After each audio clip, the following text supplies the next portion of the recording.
ଭିତରେ ସାମଞ୍ଜସ୍ୟ ଥିଲା, କିନ୍ତୁ ସେ ବିଚାରରୁ ଶିବସେନା ଚାଲିଯିବା ପରେ ତାର ବୈଚାରିକ ଅବକ୍ଷୟ ଘଟିଲା ପରେ ସେ ଦଳ ଆଉ ତିଷ୍ଠିଲାନି।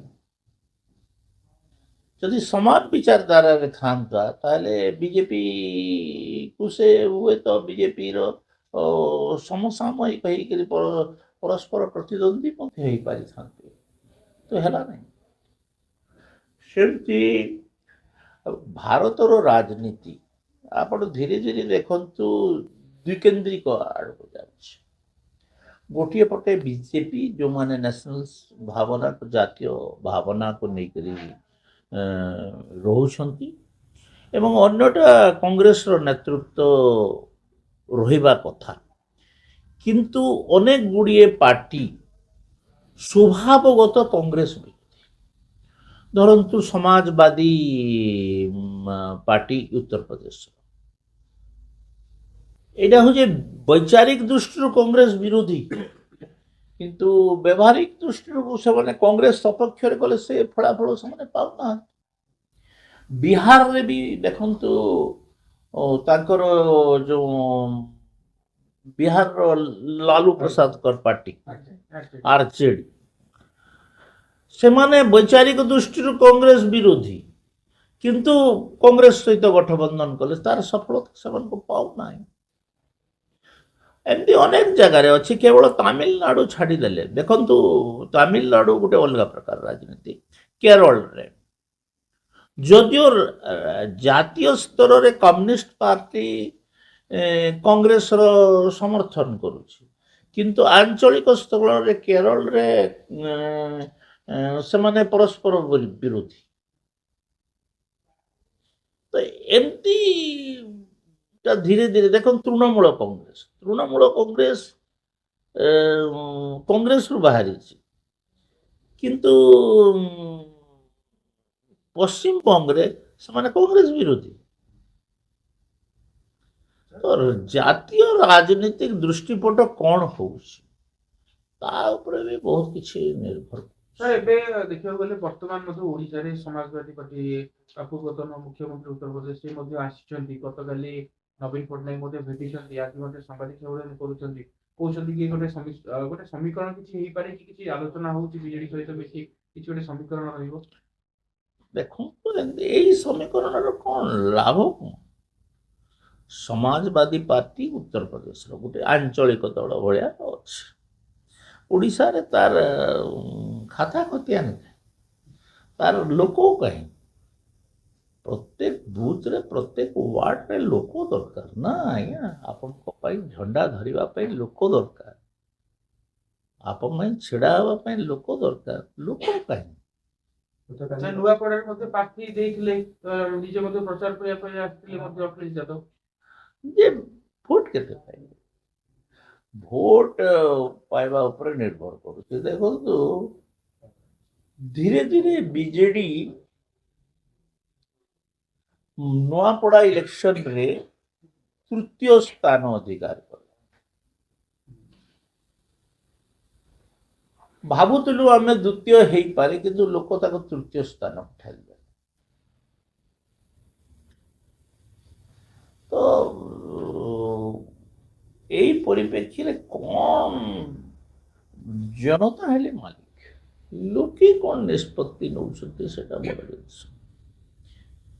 ଲୋକେ କାହାକୁ କ୍ଷମା କରିନାହାନ୍ତି, କାହାକୁ କ୍ଷମା କରିବେ ନାହିଁ। ବିଚାରକ ସେମାନେ ଭଲ ନିର୍ଣ୍ଣୟ ନିଅନ୍ତି।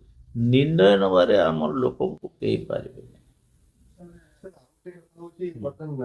ବିଜେଡିରୁ ଦେଖିଲୁ 2 ଦିନ ତଳେ 2 ଜଣ ସସ୍ପେଣ୍ଡ କରାଗଲା। କାଲି ଯାଜପୁରରୁ କିଛି ଆସୁଥିବ ବିଜେପିରେ ବି ଅଧା ସାମିଲ ହୋଇଛନ୍ତି। ବିଜେପି ବର୍ତ୍ତମାନ ଧାଡ଼ି କାହିଁକି ଖାଲି କରିଦିଆହବ? ଦେଖନ୍ତୁ ବିଜେଡି ଗୋଟେ ସରକାରୀ ଦଳ ହିସାବରେ 24 ବର୍ଷ ରହିଲା। ସରକାରୀ ଛାଟ, ପାର୍ଟିର ଛାଟ ଆଗରେ ବହୁତ ଲୋକ ମୁଣ୍ଡ ନୁଆଁଇକି ଥିବେ। ଆପଣମାନେ ଜାଣିଥିବେ, ଆମର ଜଣେ ଥିଲେ ଅପେରା ବି କରୁଥିଲେ, ସେ ଗୋଟେ ନାଟକ କରିଥିଲେ ଗୁଡ୍ ମର୍ଣ୍ଣିଂ ଅଙ୍କଲ। नाटकर शीर्षक थिला गुड मॉर्निंग अंकल। लोकंर मनरे विद्रोह थिला। लोक सेटा केतेबेले मौका मिलले बाहर करती आ कौन एबे सिचुएशन कोन होची काहे कि बीजेपी काहे भांगन चेष्टा करछि बीजेपी भांगिबा पे चेष्टा कर बीजेपी जो दिन भांगिबा पे चेष्टा करिवो से दिन तक बीजेडी खंड खंड बीजेपी भांगु नहीं बीजेडी ता मन को मन भांगी जाउछि आमे कोन करियो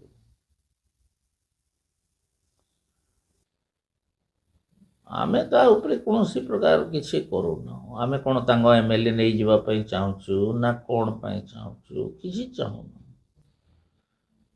किसी स्थिति पई ऑपरेशन किसी होउची बोली भी मते जणा नहीं तो होउची तो असुविधा तो हो ताको होउची दल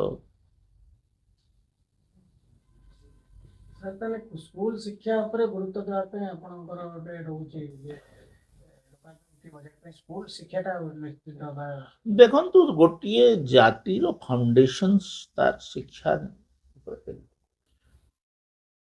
आपण स्कूल शिक्षा आपनकर फाउंडेशंस फाउंडेशन जब पर्यंत वीक हो गोटे देशर आपण तो केते बचेबे गोटे जातिर आ स्कूल शिक्षा मु तो कहबी अप टू मैट्रिक पर्यंत कंपलसरी ओडिसा रे compulsory education free and compulsory education up to matric level